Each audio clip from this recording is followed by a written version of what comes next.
کرزا غواړي د خپل رب پروردګاره ومؤمنو پټ شم واورئ د ژوند لاره ومؤمنو. درنو اورېدونکو ستاسو پام راوړو د الحاج مولوي محمد یاسین فهیم صاحب د خوږ پیغمبر صلی الله علیه وسلم د سپېڅلو قومندانانو خپرونو ته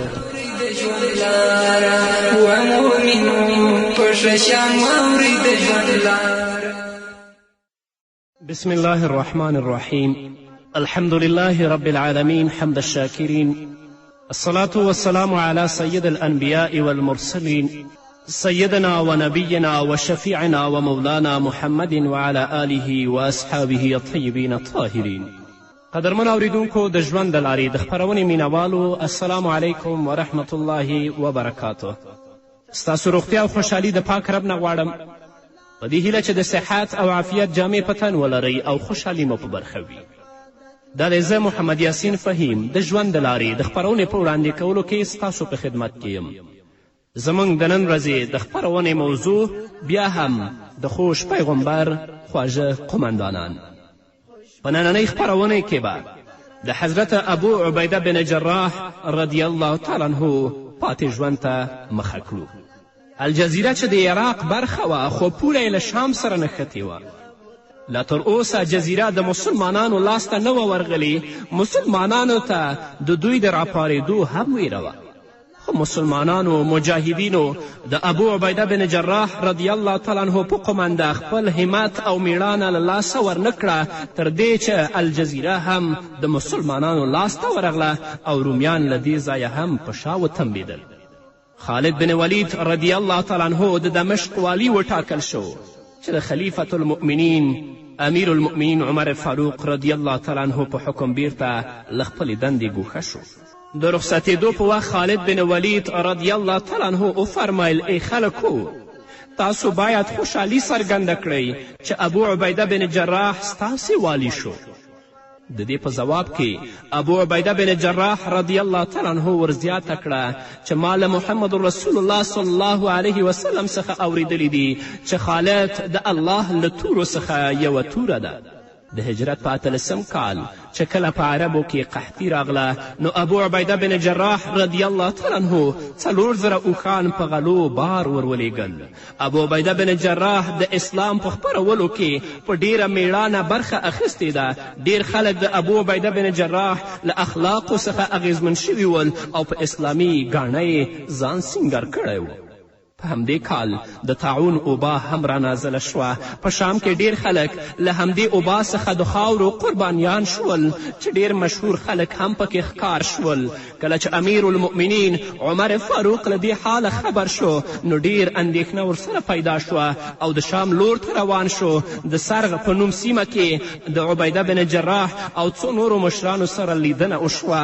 د طاعون اوبه لا نوره پراختیا هم کړې وه او ورځ په ورځ ډېرېده. نو له نورو مشرانو سره مشوره وکړه چې له دې ځایه خلک باید سمدلاسه بل ځای ته انتقال کړی شي. همدا خبره ابو عبیده بن جراح رضی الله تعالی عنه ورزیاته کړه. نو امیر المؤمنین عمر فاروق ورته وړاندیز وکړه آیا تاسې له تقدیر څخه تښتئ؟ ابو عبیده بن جراح په تقدیر مضبوط ایمان درلود. نو ځواب یې ورکه هو، زه د الله د تقدیر لور ته تښتم. امیر المؤمنین عمر فاروق بیرته مدینې منورې ته راستون شه. نو ابو عبیده بن جراح د خلافت دربار ته لیک ور واستوه ای عمره، ای خلیفة المؤمنین، کوم شی چې په تقدیر کې لیکل شوي وي هغه به هرو مرو پوره کیږي.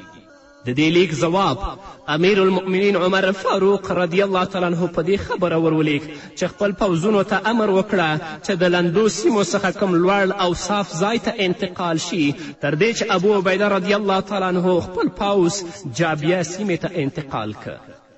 د طاعون او د اوبا مرض ابو عبیده بن جراح رضی الله تعالی عنه هم تر خپل اغیز لاندې راوست. نو جابیې ته په رسېدو پرې طاعون حمله وکړه. کله چې ناروغي زیاته شوه نو په خپل ځای معاذ بن جبل رضی الله تعالی عنه خپل ځای ناستی وټاکه او ټول پوځ یې راټول که او دا وینا یې ورته وکړه دا ناروغي د الله رب العزت رحمت او د رسول الله دعوت دی. وړاندې ډیر صالحان او پرهیزګار خلک د همدې مرض له امله مړه شوي دي او اوس عبیده هم دا نیکبختي له الله رب العزت څخه غواړي.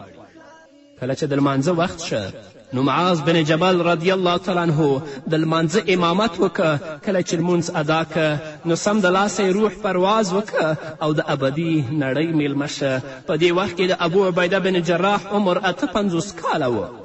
د کفن او د جنازې له مراسمو وروسته د اردن په بسیان ښار کې خاورو ته وسپارل شه. ابو عبیده بن جراح رضی الله تعالی عنه لوړ او جګ قامت درلود. د بدن له لحاظه وچ کلک و. په مخ مبارک یې غوښه کمه وه، ږیره یې هم کمه وه. ټنډه مبارکه له ذهانت او هوښیارتیا څخه له ورایه ځلېدله. له الله رب العزت څخه ویره، د سنتو پیروي، پرهیزګاري، عاجزي، خاکساري، مساوات او له رسول الله سره مینه د ده ایمان او ورځنۍ دنده وه. ابو عبیده رضی الله عنه د هغو 10 صحابه کرامو ځینې وه چې رسول الله ورته په دنیا کې د جنت زیری ورکړی و. د هغه 2 اولادونه یزید او عمیر نومیدل چې دواړو نکاحګانې کړې وې خو اولادونه یې نه وه. نو د همدې کبله یې شجره مخ په وړاندې ونه غځېده. دا و د حضرت ابو عبیده رضی الله تعالی عنه په هکله پوره معلومات. د مصر فاتح حضرت عمر بن عاص رضی الله تعالی عنه د خندق غزا پای ته رسېدلې وه. د اسلام او د اسلام بلونکو دښمنانو د تیښتې لاره غوړه کړې وه. په دې غزا کې د مسلمانانو فتح او د الله رب العزت نصرت عمر بن عاص ډیر سخت اغیزمن کړی و. د رسول الله صلی الله علیه وسلم د نبوت پر وخت د عمر پلار عاص چې څومره د رسول الله صلی الله علیه وسلم د نوي دین مخالفت کوه، بل لور ته د اسلام پر ضد د قریشو په مشرانو کې پوره ونډه درلودله. د مسلمانانو لومړی قافلې چې کله د حبشې په لور هجرت وکه نو قریشو چې کوم ټولی حبشې ته د مسلمانانو د ویستلو لپاره لیږلی و، عمر بن عاص هم په دې ټولي کې ګډون درلود. هلته چې دوی ورسېدل نو د حبشې خلکو ته یې ډالۍ ورکړې او له ناجاشي پاچا څخه یې هیله څرګنده کړه چې مسلمانان له حبشې څخه وباسي. خو ناجاشي پاچا له دې خبرې انکار وکړه. اوس نو ورو په ورو عمر بن عاص د مسلمانانو له مخالفت څخه ګوښه کېده او کفري جذبه او تیارې یې په زړه کې ورځ په ورځې مړاوې کېدله. د ده رویې د قریشو خلکو ته دا اندېښنه ور واچوله چې عمر بن عاص هغه پخوانی عاص نه دی، خو بیا هم قریشو یو سړی د ابوالعاص لور ته ولیږه چې حال احوال ترې معلوم کړي. نو هغه سړي له عاص څخه وپوښتل وښایه چې موږ په حقه یو یا د فارس او روم خلک؟ ځواب یې ورکه موږ. سړي بیا ترې وپوښتل که داسې وي نو په عیش او عشرت کې څوک ژوند تیروي، موږ یا هغوی؟ ځواب یې ورکه د روم او فارس خلک. او بیا یې دا الفاظ ور زیات کړل که له دې دنیا څخه وروسته بله دنیا نه وي نو بیا به زموږ حق پالنه څه ګټه ولري؟ که موږ په دې دنیا کې د باطل پالونکو په پرتله تنګلاسه او بېوزلي یو او په بله دنیا کې هم د جزا او بدلې کومه تمه نه لرو نو څه به ترې جوړ شي؟ له سړي سره هیڅ ځواب نه و او چوپ ولاړ و. عمر بن عاص بیا خپلې خبرې جاري وساتلې. د محمد بن عبدالله تعلیم او لارښوونه له مړینې وروسته د بلې دنیا لپاره ده چې هلته به هر سړي ته د خپلو اعمالو جزا او سزا ورکول کیږي. څومره له عقله ډکه خبره ده. د قریشو استازی بیرته ستون شه. وختونه تیریدل.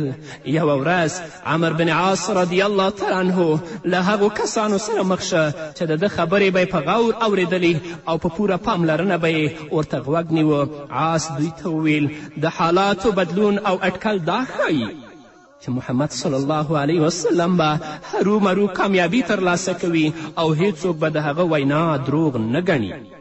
عمر بن عاص لږ ساعت چوپ شو او بیا یې زیاته کړه زما یو مشوره ده که تاسو راسره موافق یاست. ملګرو ویل کومه مشوره؟ حضرت عمر بن عاص رضی الله تعالی عنه زیاته کړه راځئ چې د نجاشي پاچا خواته ورشو او په هماغه سیمه کې دیره شو. که د محمد بن عبدالله قوم پر موږ باندې غالب شه نو بیا به همالته استوګن شو او که زموږ قوم پر دوی باندې غالب شه نو موږ خو مشهور خلک یو، د دوی سلوک او کړنه به له موږ سره هرومرو ښه وي. د عمر بن عاص رضی الله تعالی عنه دا رایه ټولو ملګرو خوښه کړه او د حبشې د پاچا لپاره یې رنګاړنګ ډالۍ برابرې کړې او د حبشې لور ته په سفر روان شول. کله چې عاص سره له خپلو ملګرو د حبشې د پاچا د لیدلو لپاره ورتلل نو دوی د نجاشي پاچا محل ته په ننوتو عمر بن امیه یې ازمري ولیده. دوی او جعفر طیاره رسول الله صلی الله علیه وسلم د څه مهم کار لپاره د نجاشي پاچا لور ته لیږلي ول. یو څه درنګ وروسته عمر بن امیه بیرته ستون شه. دا پیښه عمر بن عاص رضی الله تعالی عنه خپله ملګرو ته بیان کړه چې زه نجاشي پاچا ته وایم چې عمر بن امیه موږ ته را وسپاري او که موږ ته یې را ونه سپاري نو سر به ترې په توره قلم کړم چې قریشو ته معلومه شي چې موږ د رسول الله صلی الله علیه وسلم سفیر او استازی واجه او خپل غچ مو ترې واخیست. له دې فکر څخه وروسته عمر بن عاص د نجاشي پاچا په خدمت کې حاضر شو. پاچا چې دوی ولیدل نو ترې وپوښتل چې زما لپاره مو له هیواد څخه کومه ډالۍ راوړې ده. عمر بن عاص یو ډل څرمنه په ډالۍ کې نجاشي پاچا ته ور وړاندې کړه چې ډیره یې خوښه شوه. کله چې دوی ترې بیرته راستنېدل نو عمر بن عاص ورته وړاندیز وکړ ای پاچا لږ ساعت وړاندې موږ یو کس ولید چې ستا له محله ووت. هغه زموږ دښمن تاسې ته راستولی دی. مهرباني به مو وي که موږ ته یې را وسپارئ چې موږ یې ووژنو.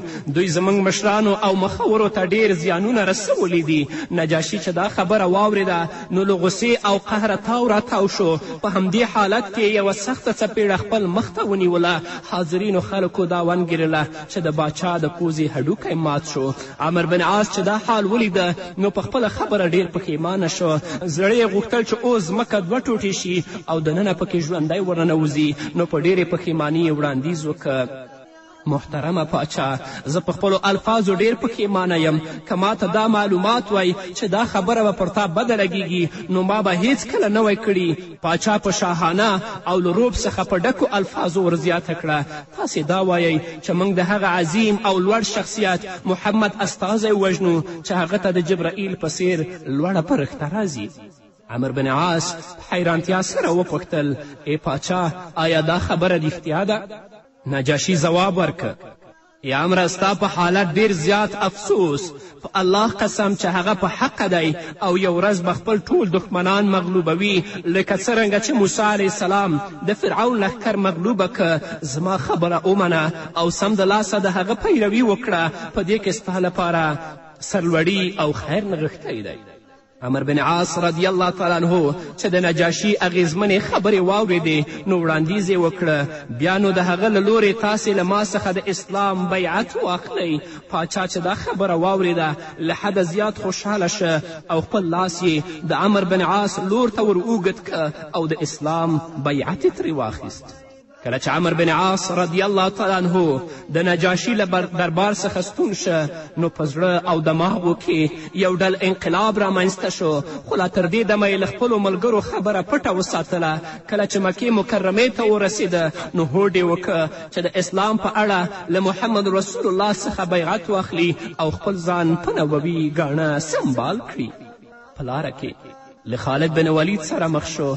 هغه هم لا تر دې دمه نه و مسلمان شوی. نو عمر بن عاص رضی الله تعالی عنه ورزیاته کړه یا ابو سلیمانه چیرته روان یې؟ نور به واورو قدرمنو اوریدونکو خو هغه د یوې دمې نه وروسته.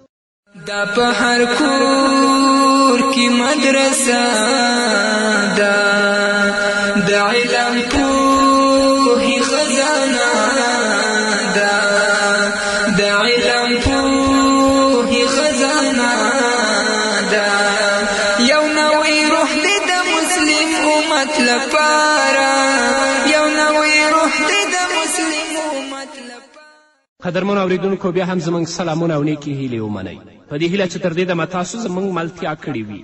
په لاره کې چې کله د خالد بن ولید سره مخ شه هغه هم لا تر دې دمه نه و مسلمان شوی. نو عمر بن عاص ترې پوښتنه وکړه چې ای خالده چیرته روان یې؟ خالد بن ولید ځواب ورکه په الله قسم چې عربي محمد صلی الله علیه وسلم برحقه پیغمبر دی زم چې اسلام قبول کړم. عمر بن عاص چې دا خبره واورېده نو ویې فرمایل په الله قسم چې زه هم یوازې په همدې غرض محمد صلی الله علیه وسلم ته ورځم. دواړه حضرات د رسول الله په نبوي دربار کې حاضر شول. لومړی خالد بن ولید او بیا عمر بن عاص له رسول الله صلی الله علیه وسلم سره د اسلام بیعت وکړه. عمر بن عاص په ناهیلي سره رسول الله ته زیاته کړه یا رسول الله له الله څخه وغواړه چې زما ټول وړاندیني ګناهونه را وبخي. رسول الله صلی الله علیه وسلم ورته وفرمیل ای عمره اسلام ټول وړاندیني ګناهونه معاف کوي. له اسلام راوړلو څخه څو ورځې وروسته یې مدینې منورې ته هجرت وکړ. د عمر بن عاص پلار چې هغه عاص بن وائل نومېده د هغه تړاو د بنو سهم له کورنۍ څخه و چې د جهالت په دور کې ډیر مشهور سړی و او د قریشو په سیاسي نظام کې به یې د خلکو پریکړې کولې. عمر بن عاص چې په کوم چاپیریال کې سترګې غړولې وې د همدې په ذریعه د عمر بن عاص په فکر کې هم سیاسي خوځښتونه پیدا شول. نو د همدې له امله تاریخ لیکونکو عمر بن عاص د قریشو په حاکمانو کې شمیرلی دی. د عمر بن عاص کنیت عبدالله او ابو محمد و. کله چې د حق ریښتونی شخصیت محمد رسول الله د نبوت اعلان وکړ نو په دې وخت کې د عمر بن عاص عمر 40 کاله و او عقل فکر یې پوخ شوی و. په عمر بن عاص کې د خپلواکي قیادت او پیاوړتیا ټول صفتونه په سترګو کېدل. د مکې له فتحې وروسته رسول الله عمر بن عاص د سلاسل غذا لپاره د وادي القرا لور ته ولیږه. د ابن سعد په روایت کې دي چې عمر بن عاص ته خبر ترلاسه شو چې د قزعه د قبیلې د یوې ډلې اراده ده چې په مسلمانانو باندې یو ځای یلغل وکړي. رسول الله عمر بن عاص راوغوښت د هغه لپاره یو سپین بیرغ او د مهاجرینو قومنده ورکړه چې په دې ډله کې 30 تنه اسپرېدونکي عسکر هم ول. له روانېدو مخکې ورته رسول الله حکم وکړ عمره د بني عذرا او بلقین په قبیله کې چې کله ته تیریږې نو له هغوی څخه مرسته وغواړه او بیا د خپل مزل په لور یې درومه. عمر بن عاص رضی الله تعالی عنه د رسول الله په وړاندې د اطاعت سر ښکته که او د خپلې موخې په لور روان شو. ټاکلي ځای ته 10 ورځې پیاده مزل و. عمر بن عاص سره له پوځ د ورځې پټ او د شپې به یې سفر کوه چې پر دوی ناڅاپي حمله وکړي. کله چې عمر بن عاص رضی الله تعالی عنه دې خلکو ته نږدې شو نو معلومه شوه چې د دوی شمیره زیاته وه. نو رافع بن مکیس یې محمدي دربار ته واستوه او د نورې مرستې غوښتنه یې ترې وکړه. نو رسول الله د ابو عبیده بن جراح په قومنده 200 نور انصار او مهاجرین ورولېږل چې په دوی کې ابابکر صدیق او عمر فاروق هم ګډون درلود. کله چې دوی هم ورورسېدل نو عمر بن عاص د بلې سیمې ته سره له ټول پوځ وردننه شه او د ټولو لارو په اړه معلومات ترلاسه که او بیا عذرا او بلقین سیمې ته ورسېدل. لنډه دا چې قدرمنو اوریدونکو په یو ځای کې له مخالف پوځ سره مخ شول. مسلمانانو سم د لاسه پرې حمله وکړه. هغوی چې د ناڅاپي حملې لپاره کوم چمتووالی نه درلود نو په دې اساس ټول په شا وتمېدل خواره واره شول. د هجرت په 8م کال د رمضان په میاشت کې 2یم عملیات د سوا په لورې ول. دا د حزیل یو بت و. مسلمانانو غوښتل چې بت مات کړي. د دې بت شکل او څیره د یوې میرمنې په څیر وه چې د شیس علیه السلام د زوی په نوم یې جوړ کړی و. د مکې له فتحې څخه وړاندې به هر کال همدلته میله جوړېده. کله چې عمر بن عاص سره له خپل لښکر نوموړي ځای ته ورسېده نو د هغه ځای له څوکیدار سره مخ شه. نو عمر بن عاص ته یې وویل تاسې څه غواړئ؟ عمر بن عاص ځواب ورکه ما ته د الله رسول حکم کړی دی چې د سوا بت مات کړم. څوکیدار بیا ور زیاته کړه خو ته به په دې کار قادر نشي. عمر بن عاص ور زیاته کړه ولې؟ هغه ځواب ورکړه ځکه چې هغه په یو پټ او خوندي ځای کې ایښودل شوی دی. عمر بن عاص ور زیاته کړه آیا هغه بت اوریدل او لیدل کولی شي؟ له دې بیا وروسته عمر بن عاص په جذبه او میړانه د بت لور ته ورنږدې شو او په یو ګزار سره یې ټوټې که او بیا له دې وروسته څوکیدار ته وفرمیل تا اوس څه ولیدل؟ نو هغه ځواب ورکړه زه د الله لپاره اسلام قبلوم. د عمر فاروق د خلافت په دور کې د فتوحاتو لړۍ ډیر پرمختګ کړی و. د عمر بن عاص په څیر د میړنیو او سپېڅلو مجاهدینو جذبې او حوصلې هم په دې انتظار وې چې په خپلو تورو زور وازمایي او نړۍ ته د اسلام دبدبه او شان وروښیي. نو په دې اساس د 2یم خلیفه عمر فاروق څخه یې پر مصر د حملې اجازه وغوښته. خو امیر المؤمنین عمر فاروق ورته په 2 لاملونو اجازه نه ورکوله. لومړی دا چې د شام له عملیاتو وروسته اسلامي پوځ لا د آرام ساه نه وه اخیستې او نوي ترې ستړي راستانه شوي ول. دویم دا چې د مصر پاچا مقوقس له لښکر سره مقابله کول سخت ول. خو د عمر بن عاص په ډیر ټینګار سره امیر المؤمنین ورته اجازه ورکړه او زبیر بن عوام یې سره د یوې ډلې د مرستې لپاره هم ورسره ولیږه. دواړو لور ته جګړه پیل شوه، خو باطل به په هر ځای کې تر پښو لاندې کېدل او د حق دښمنان به پر شا تمبېدل، تر دې چې عمر بن عاص د مصر د فتح کوونکي په حیث هلته ورداخل شو. امیر المؤمنین عمر فاروق عمر بن عاص د دې سیمې والی وټاکه. یو څو ورځې د عمر فاروق له مړینې وروسته د خلافت چارې عثمان ذوالنورین ته وسپارل شوې. نو عثمان د هجرت په 28 کال عمر بن عاص له دندې ګوښه که، خو بیا هم چې عثمان غني به عمر بن عاص ته څه دنده وسپارله هغه به یې په سر سترګو منله. عثمان به په عمر بن عاص هم پوره باور درلود. کله کله به مدینې ته راته او د عثمان په خدمت کې به حاضرېده. د امیر معاویه په دوره مبارکه کې عمر بن عاص د مصر والی شو. سپېڅلی عمر هم کافي تیر شوی و. د هجرت په 43 کال د رمضان په میاشت کې د 90 کالو په عمر له خپل حقیقي خدای سره مخ شه او روح پرواز وکړه. عمر بن عاص به دا خبره بار بار کوله، کوم سړی چې مرګ ته نږدې شي او د مرګ په حقیقت پوه نشي په داسې سړي حیرانتیا ده. کله چې د مرګ شیبو ته نږدې شه نو خپل زوی عبدالله یې تر څنګ کېناست او د ده دا خبره یې ور په زړه کړه: پلار جانه ما ته د مرګ حقیقت په اړه معلومات راکړه. عمر بن عاص ورته وفرمیل: زویه مرګ له دې شیبو څخه هم ډیر سخت دی چې تا ته د حقیقت څرګندونه وکړم. زه اوس دا احساسوم چې زما په اوږو باندې د رضوا غر پروت دی، زما په خیټه کې د کجورو او یا د خرماو اغزن جاړونه دي او زما ساه د ستنې له سوري څخه وځي. د جنازې لمونځ یې خپل زوی ادا که او بیا یې په مقدم هدیره کې خاورو ته وسپاره. وروسته ترې په میراث کې 2 اولادونه پاتې شوي وو چې عبدالله او محمد نومېدل، چې د خوله بنت حمزه رضی الله تعالی عنه له بطن څخه ول. د عمر بن عاص قد درمیانه، اندامونه یې مضبوط او قوي ول، پراخه ټنډه، تورې سترګې درلودلې، ډېر هوښیار او ذهین شخصیت و. له قرآن سره ډېره مینه وه. له ده څخه د رسول الله صلی الله علیه وسلم 9 احادیث را نقل شوي دي چې 3 حدیثونه پکې متفق علیه دي. له جهاد څخه پرته به نورو مسلمانانو ته لارښوونه او زده کړه هم ورکوله. په ټولو مسایلو کې به له قرآن او حدیثو څخه کار اخیست. که په دې دواړو کې به حل نه و نو بیا به د همدې دواړو په رڼا کې له اجتهاد څخه کار اخیست. ډېر حق پالونکی شخصیت و. د عقل، تدبیر، سیاست او ځیرکتیا له مخې د عربو له ځانګړو اشخاصو څخه و. رسول الله د ده په اړه فرمایلي و: تاسې په اسلام کې صاحب الرای یاست. نو قدرمنو اوریدونکو، دا وه زموږ د نن ورځې خپرونه. په خپلې خپرونې کې به انشاءالله د حضرت حذیفه بن یمان چې هغه د نهادین فاتح و په هکله پوره معلومات تاسو ته وړاندې شي. تر بلې خپرونې پورې چې زه بیا هم ستاسو درانه حضور ته حاضرېږم، تاسو ټول په پاک رب سپارم. پاتې ژوندم نیکمرغه، ښاد، بریالي او کامیاب اوسئ. پوکی تعلیم د سپین قرآن وی، سیرت تفاق نبی سلطان وی، سیرت تفاق نبی سلطان وی. د دین ښوونه د پشا حسین کردارا، د دین ښوونه د پشا حسین کردارا. و مؤمنو پششان واوري د ژوند لاره، و مؤمنو پششان واوري د ژوند لاره. کرزا غواړي د خپل رب پروردګاره، و مؤمنو پششان واوري د ژوند لاره، و مؤمنو پششان واوري د ژوند